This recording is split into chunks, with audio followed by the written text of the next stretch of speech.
بسم اللہ الرحمن الرحیم۔ خاتون حضرات، میں ہوں اختر عباس اور آپ سب کو میرا محبت بھرا سلام پہنچے۔ کونسلنگ کے لیے جو خواتین حضرات آتے ہیں ان سب کے الگ الگ دکھڑے ہوتے ہیں، الگ الگ مسائل ہوتے ہیں۔ کچھ بالکل نارمل سی چیزیں ہوتی ہیں، بہت کرٹیکل ہوتی ہیں، کچھ بالکل ذاتی ہوتی ہیں، ایسی کہ جن کا آپ اپنے دائیں ہاتھ سے بائیں ہاتھ کو پتہ چلنے نہیں دینا چاہتے۔ ابھی حال ہی میں ایک والدہ اپنی بیٹی کو لے کے میرے پاس تشریف لائیں۔ یہ دونوں فیصل آباد سے آئی تھیں اور والدہ کی غرض اور تھی، بیٹی کی غرض اور تھی۔ والدہ یہ چاہ رہی تھی کہ میں ان کی بیٹی کو اس بات پہ قائل کر لوں کہ اس کے ساتھ جو ریپ ہوا اور وہ پریگننٹ ہو گئی ہے تو اپنے بچے کو وہ ضائع کر دے، صاف کرا لے اور اس سے اس کی جان چھٹ جائے۔ جبکہ ان کی بیٹی جو MS تھی، ایک جگہ جاب کر رہی تھی، اتنی خوبصورت، اتنی کیوٹ اور بالکل شہزادیوں جیسی بیٹی، اور اس نے میری طرف دیکھتے ہوئے معصومیت سے صرف ایک بات کہی، سر یہ گناہ ہوا، میں نے نہیں کیا، اس بدبخت نے مجھے اور میری ماں کو دھوکہ دیا، میرا شاگرد تھا، میرے گھر میں آ کے پڑھتا تھا اور میری ماں نے اس کو بیٹا بنایا ہوا تھا، مجھ سے عمر میں کئی سال چھوٹا تھا اور ہمارے گھر کے سارے کام کرتا تھا۔ میری بھابھی نے اس کو ہم تک انٹروڈیوس کروایا اور وہ ملک سے باہر جانا چاہتا تھا، اس کے کچھ کورسز پاس نہیں تھے، اس نے کہا تم اسے کرا دو، اور میں نے اس کو اسی طور پہ پڑھانا شروع کیا جیسے آپ اپنے کسی بھائی کو پڑھاتے ہیں۔ پر میں اس میں ڈسٹینس مینٹین نہیں کر پائی۔ ہم بیٹھتے تھے، میں اسے پڑھاتی تھی، شام میں وہ آتا تھا اور گھر کا کام کاج ہوتا تھا وہ بھی کر جاتا تھا۔ اور اسی بیچ میں ایک روز بھابھی اور والدہ کسی شادی میں گئیں اور اس نے مجھے دروازہ بھی کمرے کا کھولا تھا، چھوٹے بچے بھی گھر میں تھے میرے بھائی کے، لیکن اس بدبخت نے مجھے چند لمحوں میں اجاڑ کے رکھ دیا۔ میں اس وقت ایسے تھی جیسے انسان ساکت ہو جاتا ہے اور میں نہ ہل سکتی تھی۔ اسے دکھ کہیے، اسے غم کہیے، اسے تکلیف کہیے۔ تو جب مجھے جسمانی طور پہ شدید تکلیف کا احساس ہوا تو میں اس صدمے سے واپس آئی۔ اب بتائیے اس میں میرا کیا قصور ہے؟ پھر اس نے اگلا جو سوال مجھ سے کہا کہ سر آپ ہی تو کہتے ہیں کہ ایک گناہ ہو جائے تو اس گناہ کا ازالہ کسی دوسرے گناہ سے نہیں ہو سکتا، میں اس گناہ کا حصے دار نہیں ہوں، پر اب میں پریگننٹ ہوں اور ڈاکٹر نے بتایا ہے کہ وہ جڑواں ہیں۔ اس گناہ کے جواب میں ایک بڑا گناہ کروں، دو انسانوں کو، دو روحوں کو مار دوں، میں اپنی ماں کو یہ نہیں سمجھا پا رہی، تو پلیز آپ ان سے بات کیجئے۔ خواتین حضرات، یہ سوال، یہ سچویشن آپ سوچئے، خدا نہ خواستہ کسی پہ بیتے، آپ کس قدر مشکل میں آ جاتے ہیں۔ یعنی وہ ماں ہے، وہ اپنی بیٹی کا فیوچر سوچ رہی ہے، وہ ماں ہے، وہ اپنی بیٹی کے آنے والے دنوں کی عذاب اور تکلیف کو محسوس کر رہی ہے۔ اس کے والد باہر ہیں، اس کے 2 بھائی ہیں، وہ باہر ہیں، وہ سمجھ نہیں پا رہی کہ ان کو کیسے بتاؤ۔ ظاہر ہے ان کو بتائے گی تو بھابھی پہ الزام لگے گا اور اس کا گھر بھی برباد ہوگا۔ یہ اتنا بڑا صدمہ ہو چکا، میرے لیے بہت مشکل تھا اس سوال کا جواب دینا، میرے لیے بہت مشکل تھا اس بات کو سیٹل کرنا۔ ہر مسئلہ، ہر بات کا حل آپ کے پاس نہیں ہوتا۔ خاتون حضرات، پھر میں نے آنکھیں بند کی، اپنے رب سے مدد چاہی کہ پلیز اللہ جی میری مدد کیجئے، مجھے بتائیے کہ what should I do۔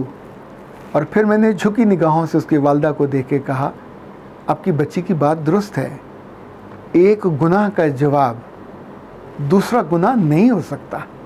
اگر ایسا جائز ہوتا تو اللہ جتنا کریم ہے، جتنا مہربان ہے، وہ ایسی ساری وارداتوں میں سب حرام کے بچوں کو گرانے کا حکم دے دیتا ہے۔ اللہ کے رسول کے زمانے میں بھی ان کو مارا نہیں گیا، گرایا نہیں گیا، پر اصل جو مسئلہ ہے وہ سوشل بائنڈنگ کا ہے۔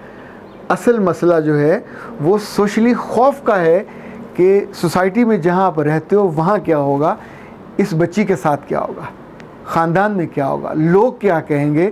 میں نہیں جانتا، پر میں یہ تو جانتا ہوں کہ آپ دونوں دکھی ہو، میں یہ تو جانتا ہوں کہ آپ دونوں کے دل چور چور ہیں غم سے اور دکھ سے، اور بہت ممکن ہے جب آپ اکیلے بیٹھتے ہو تو آپ کے آنکھوں کے نیر، آپ کے آنسو نہ رکتے ہوں، اور ان آنسوؤں کو کوئی پوچھنے والا بھی کوئی نہیں ہوتا۔ دونوں الگ الگ روتے ہوگے، دونوں کا درد الگ الگ ہے، پر اس درد میں سے جو تکلیف ہے جس کا دونوں کو سامنا کرنا پڑنا ہے وہ سوسائٹی کی تکلیف ہے۔ بہت ممکن ہے اس مشکل میں سے کوئی رستہ نکل آئے.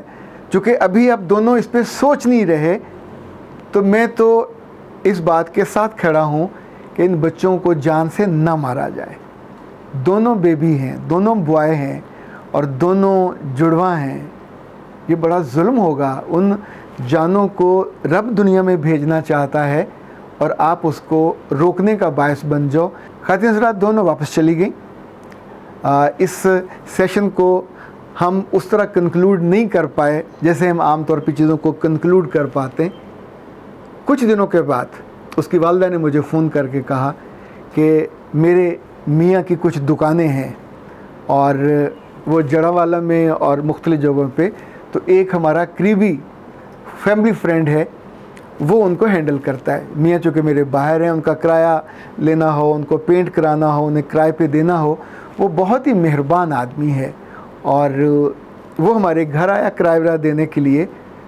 تو میری بیٹی نے اس کو دیکھتے ہی اللہ جانے کیوں سوچا اور کیا سوچا, پر اسی لمحے اس آدمی نے مجھ سے کہا کہ میں اتنے سالوں سے آپ کے خاندان کے ساتھ جڑا ہوا ہوں, آپ کے لیے بے لوث کام کرتا ہوں, میری بیوی فوت ہو گئی ہے, تو پلیز میرے لیے کوئی خاتون ڈھونڈیے, میرا گھر ہے, میں ہوں, میں تو کھانے پینے سے معذور ہو گیا.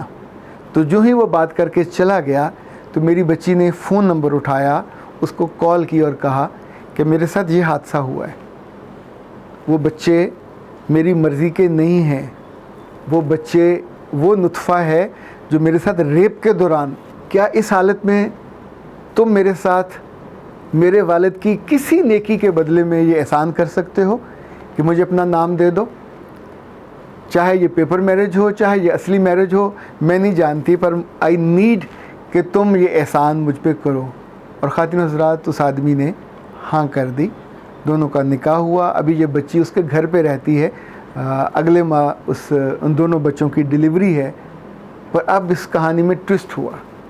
جب اس نے رابطہ کیا تو اس نے پوچھا کہ سر اس آدمی نے مجھے کبھی ہاتھ نہیں لگایا, میں کبھی بیمار ہوتی ہوں تو مجھے ہاتھ پہ پڑے ہوئے چھالے کی طرح, ہاتھ پہ رکھے ہوئے پھولوں کی طرح اس نے جتنا مجھ پہ وہ خرچ کر سکتا ہے, اس کی زندگی بدل گئی. 10 مرلے کا اس کا گھر ہے, وہاں میں بالکل بہت آسانی سے, آسودگی سے, عزت کے ساتھ رہتی ہوں.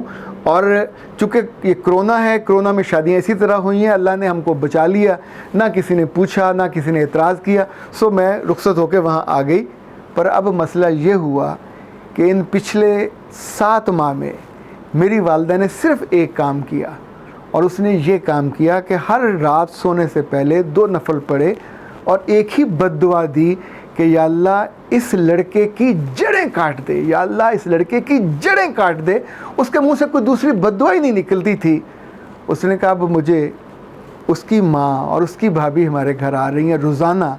وہ کہتے ہیں کہ وہ لڑکا پچھلے کئی ہفتوں سے سو نہیں سکتا, اس کی آنکھیں سرخ ہیں, اس کو گولیاں دے دے کے ہم سلاتے ہیں. رات کو جب وہ چارپائی پہ لیٹتا ہے تو اس کی چارپائی ہلتی ہے جیسے زلزلہ آتا ہے, اور وہ چیخیں مار کے اٹھ کے بیٹھ جاتا ہے. اب وہ اس کی والدہ کے پاؤں میں آ کے انہوں نے اپنے دوپٹے رکھے, انہوں نے آ کے روئی ہیں کہ ہمیں یہ رشتہ دے دو, یہ ہمیں دے دو, یہ ہمارے گھر آ کے رہے. اور اب اس بچی نے مجھ سے مشورے کے لیے فون کیا. اگر یہ مشورہ میں اوپن آپ کے سامنے رکھوں کہ بتائیے اس بچی کو کیا کرنا چاہیے, تو کیا جواب ہوگا آپ کا؟ کیا اس کو اس آدمی سے جس نے اس پہ احسان کیا, اس آدمی نے جس نے اس کی شرم رکھی, اس آدمی نے جس نے مشکل میں اس کو اپنا نام اور سہارا دیا, اس کو چھوڑ کے اس زانی اور بدبخت کی طرف چلے جانا چاہیے؟ وہ جو اپنی موت اور زندگی اس کے خوف میں اس وقت مبتلا ہے, کوئی کام نہیں کرتا, نہ وہ پڑھائی مکمل کر پایا, نہ وہ کہیں باہر جا پایا. خواتین حضرات, انسان کبھی کبھی کسی دوراہے پہ آ کے کھڑا ہو جاتا ہے. خدا نخواستہ آپ کے کسی جاننے والے, کسی عزیز کے ساتھ ایسا معاملہ ہو اور وہ دکھ میں اور پریشانی میں اور ساتھ اپنی سہولت کے ساتھ کسی موضوع اسی حوالے سے آپ سے مشورے کا طالب ہو, تو آپ کیا مشورہ دو گے؟ آپ کی عقل, آپ کی ذہانت, آپ کی دانائی کیا کہتی ہے اسے کس طرف جانا چاہیے؟ اپنا مشورہ اور اپنی رائے ضرور دیجیے گا. اختر عباس کو اجازت دیجیے. السلام علیکم ورحمۃ اللہ.